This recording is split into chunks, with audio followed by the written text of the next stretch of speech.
here today at Feoch farm in Darvel, which is in East Ayrshire, to look at the progress that's been made since our rushes trial that took place in 2016. We set up a series of plots here to look at different options that farmers have to control rushes. As we know, rushes are a very common problem across the whole country, and a difficult, a constant challenge that farmers have to deal with. So as I say, we wanted to set up a wee network of plots to look at different options and then to cost them out as well. So we looked at what was the most effective and also what was the most cost effective. Obviously a bit of time has passed and things are changing a bit. We had a varied response to what we did.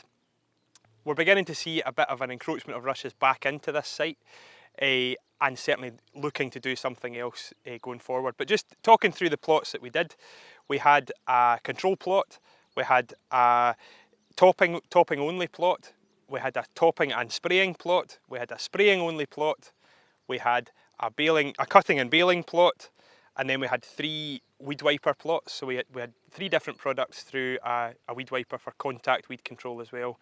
And all these had different impacts. Probably the one that's most obvious here was the liming element. So we limed a strip across all the plots. So the plots are 90 metres long, and we limed a 30-metre strip at the top of all the plots. And you can see quite clearly when we look across this site, the top end of the plots have a lower infestation of rushes than the bottom end does, and that's just because we've dealt with we've started to deal with the underlying pH issue, and we can also see a good level of clover and reasonably productive grasses in this upland pasture as well. Following on from our plots here, we've had a lot of interest in this, so we've decided to have another go at rushes through the Farm Advisory Service this year. So we've got a series of other videos and resources that will go out this year to help people make the right decision for their farm. On this farm, what we found was actually the most cost-effective way of controlling rushes here was actually just to outright spray them with MCPA. Now obviously there is regulation and environmental issues with that, so we do have to be fully compliant in terms of all paperwork and be very cautious of where we're applying these chemicals to.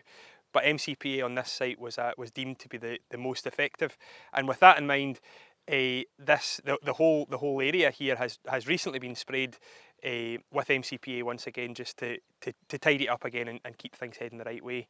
This type of land it's a bit of a challenge. We're over 700 feet, we're in a fairly high rainfall area, and it is extensively grazed land, so we're never going to have, or unlikely to have, no rushes. But if we can control the rushes, keep the populations down and encourage grass growth, we can get more productivity out of these areas and actually do a better job in terms of biodiversity and conservation as well.